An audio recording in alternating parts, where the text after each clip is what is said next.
What is up? It is 10092025. I'm Justin. This is your morning wake up call on JBoogieStreams Twitch, Monday through Friday, 8 a.m. through 10 a.m. I'm here. I'm live. Nowhere else I'd rather be than right here live with you with your morning wake up call on Twitch on a Thursday. It's almost the weekend. Last day's off went pretty well. I got a lot of stuff done. Yard work got done. House got cleaned up. I managed to edit 2 videos and put them out. Yeah, I mean, I got everything done that I wanted to get done, basically, almost. I don't know what I didn't get done that I wanted to get done. Which, for me, that's a successful 2 days off. When I get done, when I tell myself what I'm going to do and I get it done, that to me is, successful, because that is the most important thing. Like, if you're telling yourself you're going to do these things, or, if you wake up in the morning, you're like, all right, today I'm going to, clean my house, do my laundry, and XYZ, and then you wake up, but instead you watch movies, go to your friend's house, go out to eat, come home, and do whatever, and you get none of those things done that you told yourself you were going to do, well, then you're going to start, your self-esteem is going to start going down, because you just basically broke, you broke a promise you made to yourself, you lied to yourself, you're doing all those harmful things to yourself. And it's only you doing it too, so it hurts even more, because you can't blame anyone else but you when you do things like that. It wasn't like someone said, hey, let's hang out, and then canceled last minute, and it's kind of like, they're the reason why you're not hanging out, whatever, or whatever. It's kind of different for the fact that, like, when you tell yourself things, you don't do those things you tell yourself, that's on you and nobody else. That's your fault for not doing the things you tell yourself. And that's what stuff, and is self-esteem, and then, like, doing things becomes a habit and a form. So if you start telling yourself you're going to do things, but then you don't do them, then you start getting lower self-esteem. Then when you start getting low self-esteem, you start getting depressed and all those things that come with it. And, like, you start tumbling and fumbling yourself so far down a cliffside that it's almost impossible to climb back up when you finally stop yourself, stand up, gather your bearings, look around, and realize where you're at. Like, if you making bad choices, not doing what you say you're gonna do, and all those things start piling up, and those are the habits you start forming and start doing. You start going down a downward slope, and then one day you finally catch yourself. You're gonna look up and be like, oh my god, I slid how far down this hill? That's where that saying comes from. Fall from grace. Like, he fell from grace, she fell from grace. Like, at one point they were held so high and so esteemed, and then their choices and their habits and their lifestyle and whatever it may be, whatever, they just start, they eventually just fell from grace. So don't fall from grace, I guess, is my advice for today. Do the things that gain your confidence, make you happy, make you stronger, make you healthier. If you say you're going to do something, do it. Especially if it's something simple like, I'm going to clean up the house today, or something you definitely have control over is you cleaning up after yourself. Like, yourself and what you do, and so that does matter. So I'm telling you, man, the more you tell yourself you're going to do things, you don't do them. the self that's so it's self-deflating, self-defeating um, rhetoric. And like I said, man, patterns become habits, So if you start doing that kind of pattern, or you start doing that kind of habit, it becomes a pattern in your life, and it's hard to kind of break those patterns once you're doing it for so many years. Because then you start doing it, you don't even realize you're doing it, really, because you've been doing it for so long.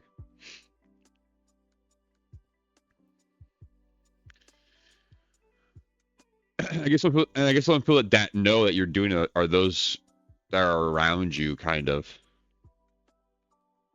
Most people are too afraid to tell you the truth anyway, so. Because then it's like self-accountability, and you got to take self-accountability for your actions.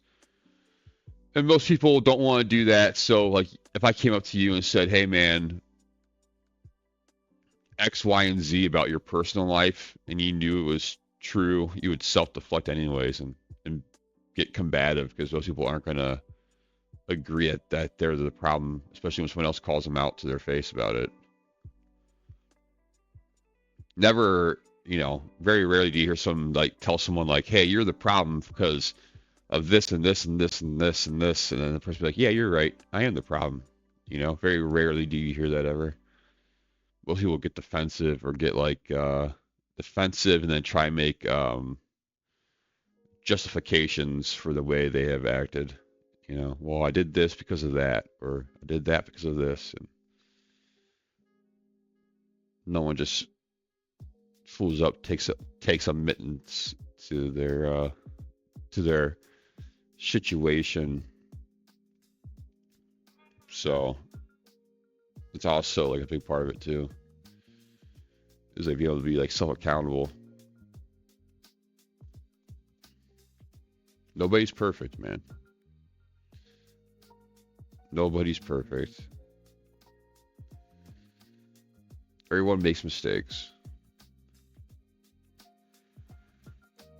If no one ever made a mistake, you would never learn. You would never learn in this life. You never made a mistake. What would life be like if you never made a mistake?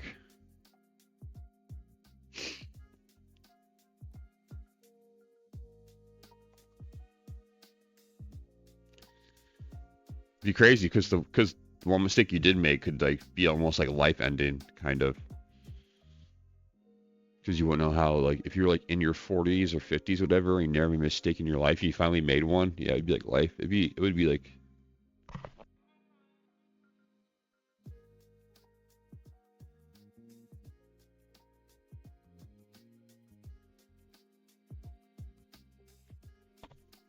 Just because you never like knew how to deal with that diversity, I guess, kind of type thing, you never made a mistake in your life, type deal. You wouldn't know how to overcome adversity or struggle, or. It's not true though, because no matter what, you're still gonna face some kind of that force in life. Even if you made every choice right and never made a mistake, you would still face, someone in your family would eventually die, or something would happen, or a bad event would happen, or unforeseen, unfortunate, whatever maybe would happen, which in return would cause stress in your life, which in return,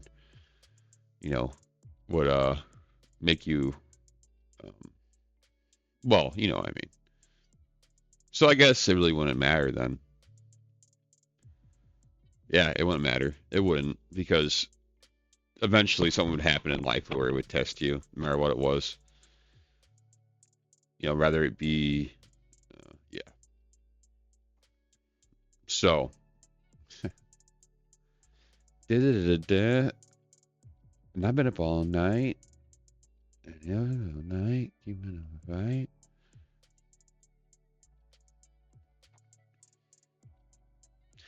I think like I always thought the world, and everything was like a bigger place. But I think it's a lot smaller than what we think it is. Like I feel like we're a lot not smaller, but I feel like we're a lot closer than what we than what we realize. Maybe that's just me because I'm pretty um you know an intuitive, empathic person. So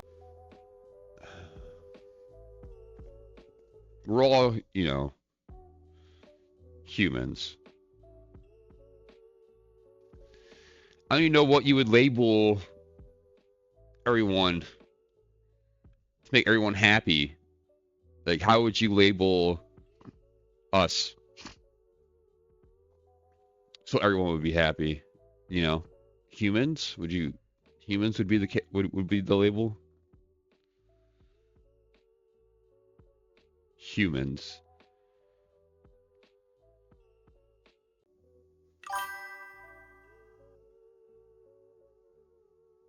Hello. Yo. Hey Justin, how's it going? Good. Good. Nice. What's on your mind today? Yo, where did the word human originate from? The word human comes from the Latin humanus, which means of man or humane. It's linked to homo, meaning man. This term's been around for ages, evolving through different languages and cultures. Isn't it fascinating how words travel through time? Yeah, it is because it's like the game. It's like a game of telephone. They get misconstrued as the universe expands more and more into the deep darkness of the Eternals. Yeah, language shifts are like a game of telephone for sure. Words change meaning and evolve as they're passed down. And it's kind of wild to think about how the universe keeps expanding and how that connects to everything. It really makes you think about our place in it all, huh? Yeah, it really does. But of course, when I put that away, the moment I put that away is the moment I take it back. You know what I mean? Like, of course, he's definitely dead. He ain't coming back up. This guy, he's definitely dead. He ain't coming back up.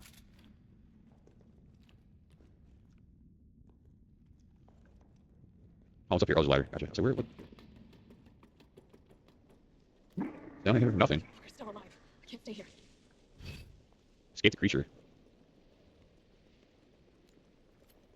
I like the sound of that.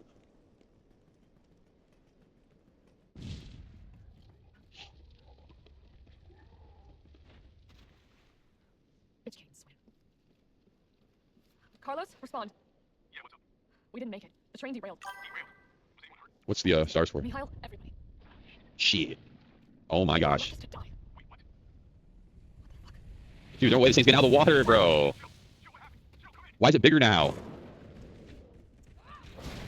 No way she's throwing steel sheets on it either. I don't buy it. Get up. Dude, this thing is just redundant at this point. Oh, wow, dude. Come on!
Why do we stop it?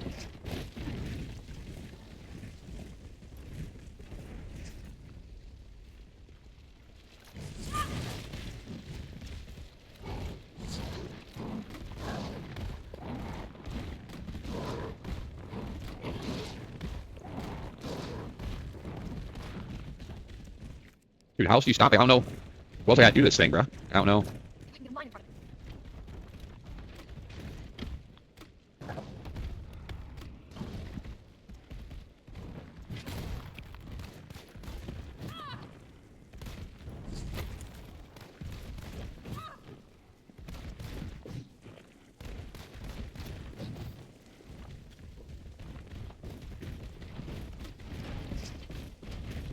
too hard to hit while it's moving.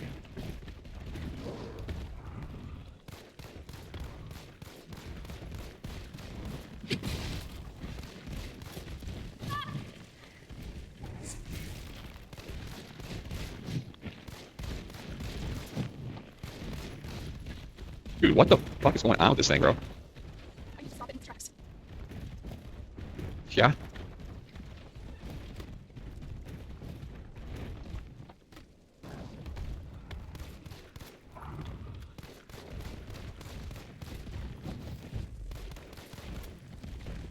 Dude, what else can I do to this thing, bro? What else can I do to it, dude?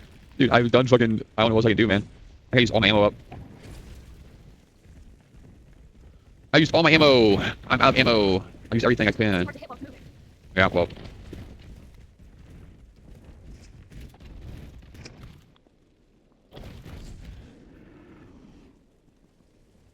Come on.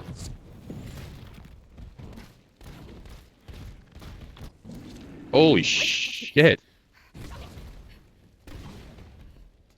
Dude, that's what I was doing. What do you mean? That was dumb. Carlos, you still there? Come on, you're gonna crap out on me now?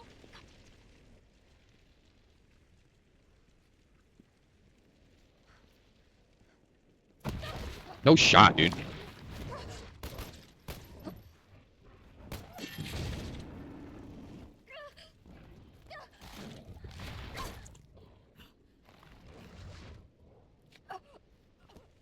Damn, I see. Interesting. You've done me a big favor. Miss. Oh, man, wait a minute, what? He wanted her kidnapped the whole time? Rough half a day later? Oh, roughly half a day later. Jill! Hey, answer me. God damn it. Tyrell, do you copy? What's going on? Jill's been infected. I'm taking her to the hospital. Maybe Dr. Bard can save her. All right, I'll meet you there. You hang in there, Super Cop. I got you. Ah. Yeah, super cop.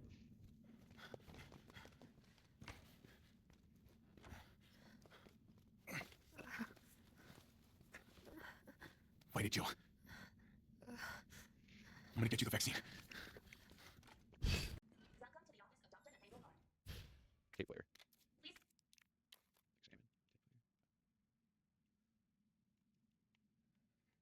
Examine. Okay.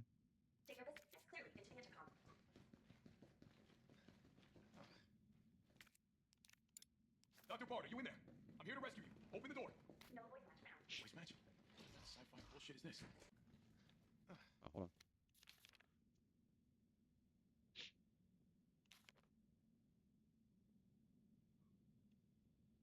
Courtyard. So now I gotta go to the courtyard somehow. Wherever that is. Staff room. Currently. What was back here?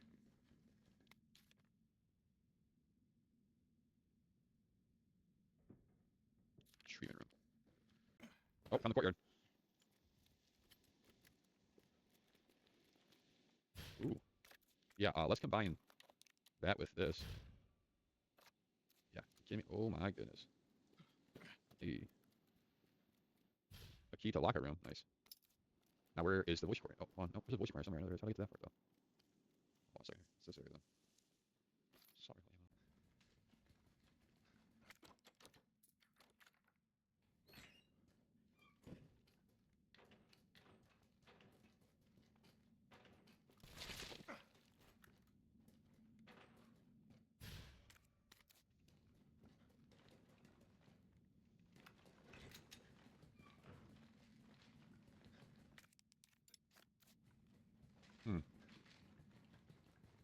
I wonder how you what's this thing? Oh, what the hell?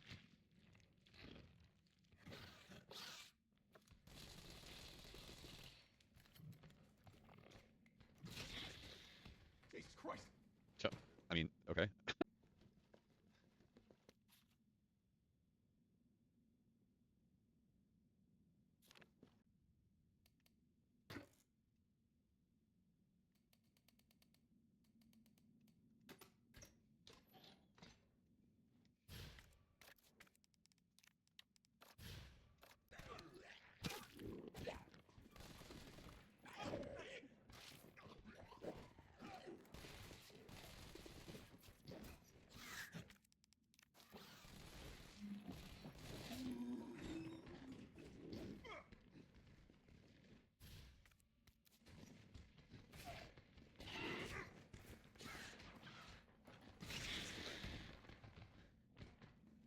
Holy cow, dude.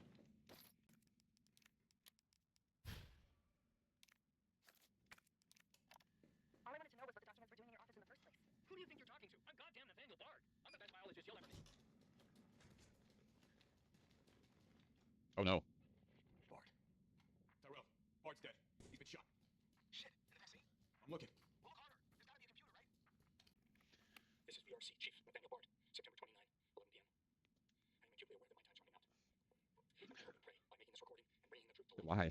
that I can restore some small shred of honor to my name. Okay. All of Raccoon City's suffering began with the release of a biological weapon known as the T-virus. My employer, the Umbrella Corporation, engineered this virus, and they ordered my team to develop a vaccine, which we did. Now, I keep samples of this vaccine here in my office. The rest of it is stored underground. But those sons of bitches at the board, they want to destroy it. They want to destroy it. They want the world to know what they've done. So they're trying to erase all evidence that the virus ever existed. Uh-oh. Now, I'm not a fool. I know they don't want me to.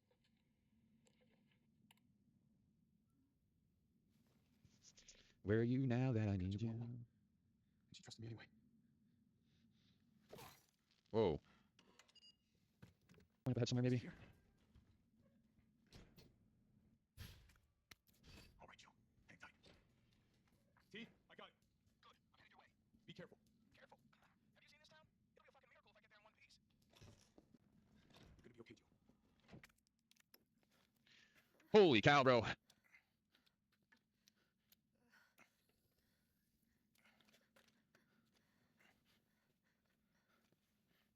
on. This shit better work.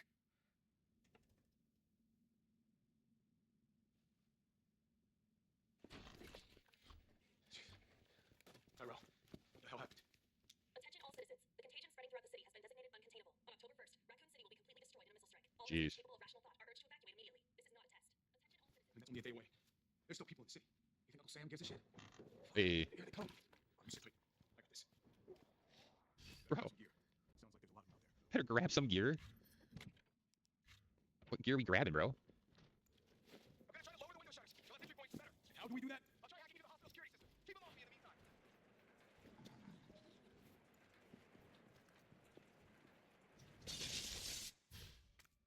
Okay, now the question.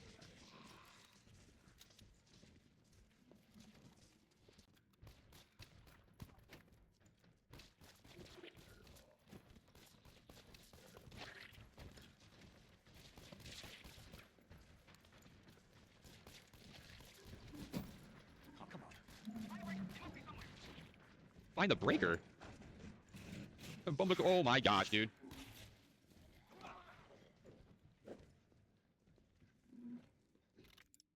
Dude. Oh my gosh, dude. Dude, hold on, bro.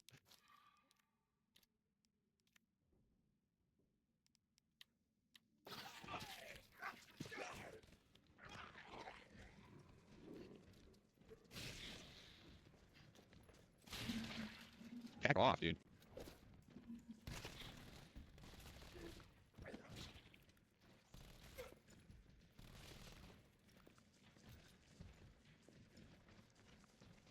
There. Now I just gotta clean up.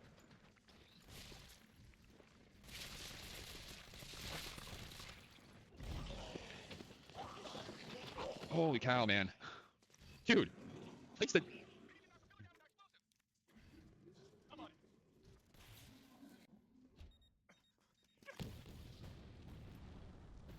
Dude, holy shit, bro.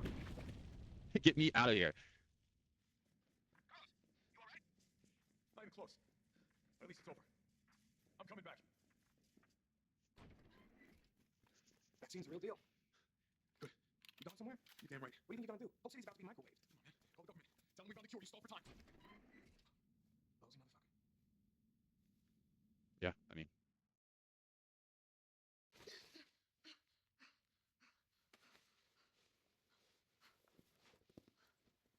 Joe. Oh, thank God you're okay. I got good news. It's over now. The city's safe. Dude. Shoot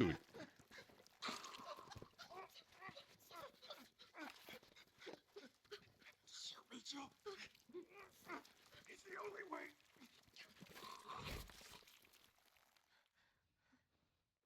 Uh-oh, SpaghettiOs. Where am I? What's going on?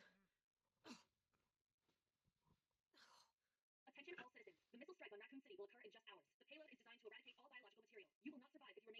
first. No, it can't be. Oh. Put it. Okay.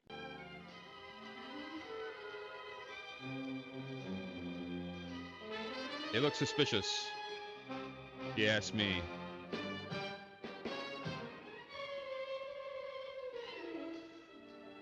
It looks suspicious.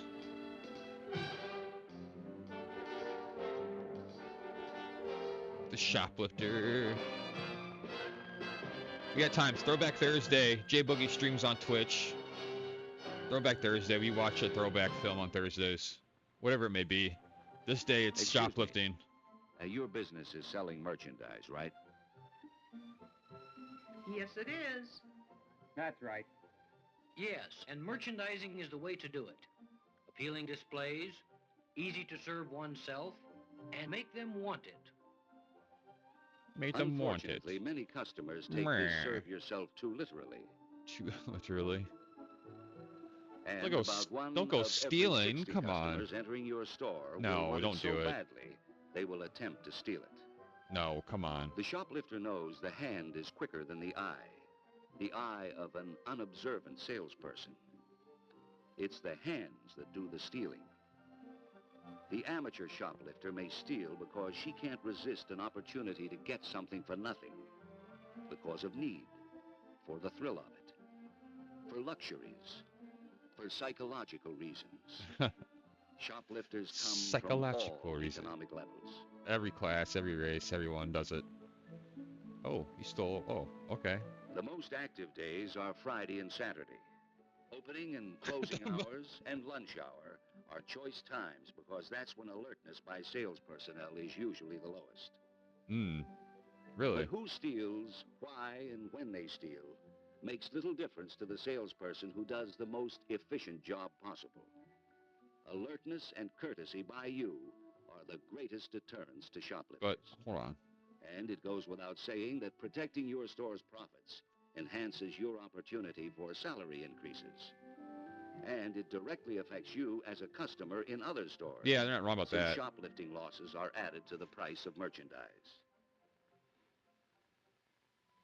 Here you see actual footage of a professional shoplifter at work. She is about to commit a theft. No one in the supermarket knows what is taking place.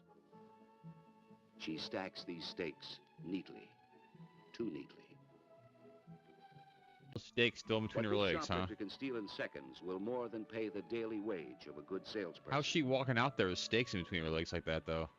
By stealing cartons of cigarettes, this professional can easily earn really? $100 a day. I know cigarettes are just in the She earns as open. Look much at that. or There's more than working there's out in the drugstores, aisle, clothing at the stores, end aisle, hardware or just discount cartons of stores. cigarettes in the end aisle. That's funny This shit, woman dude. represents a growing number of shoplifters who are taking advantage of the That's self-service great, dude. store. The removal of barriers between goods and customers. Can you imagine and the just improved that's display crazy, techniques, bro. which are psychologically designed to Oh. increase buying. Oh, she's putting cartons of cigarettes. Although the professional makes up only about 10% of those stealing Bro, volume, come the on. dollar value of what they steal far exceeds that of the amateur shoplifter. Pros usually steal expensive items, later selling them for about half the retail price. The security chief of one large department store believes one professional shoplifter is more costly than 100 amateurs, away empty-handed. This is the merchandise she carried out of the store. However, she neglected to pay for these items. Bro. The average housewife does about 90% of her family shopping and more than 85% of the nation's shoplifting. She is a typical amateur shoplifter. She may feel your store owes her something, that such a small item won't be missed. Oh, she puts it in her pocket, huh? Her purchase came to $13.50. Oh, that's it? Oh, jeez. Most supermarkets operate on a very Hey. low profit margin. That's a The steal. theft of a 99-cent item represents a substantial loss based on what this housewife purchased. Men also pull this trick, stuffing meat, cigarettes, or other items down their trousers and covering it with their shirt. Dude, no one's... Placing tags inside the Bro. rack can eliminate much of this.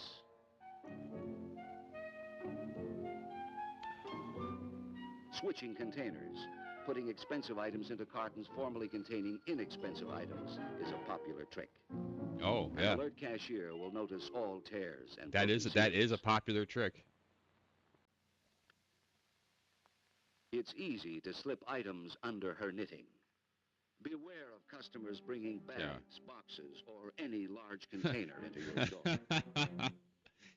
Ma'am, what's No, that? these Oh, slacks it's weren't just my exactly knitting what she bag. wanted. Here's a happy customer. Happy that the clerk wasn't alert. Didn't check inside the cooler. Ayo. What if he did, though? I Unpackaged mean... clothing should always be checked. One clerk didn't take the time. Oh. Damn. That's smooth. Tags gets this shopper a $25 Throw some ties inside a dress shirt and hope they don't check the inside of it. Your merchandise It's pretty will smooth. curb this theft technique. That's a smooth one.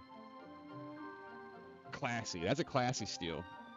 With the aid of this clever booster box, only 2 seconds are needed to steal an expensive camera. Here is What? another type of booster box. A booster It's box. carried by the shoplifter for the convenience of his companion. Bro, they were really doing it back then, Not huh? all packages are. If a professional Interesting. I shoplifter mean, can get an item between her legs, oh, what is without you that? seeing that Ho item, ho she ho! will steal it. This method can be used. No in shot. any She store walks to the to store. steal almost any item. No way. Articles displayed on the counter's edge are easily stolen. An observant sales clerk would notice the clothing difference between mother and child, raincoat and sunsuit.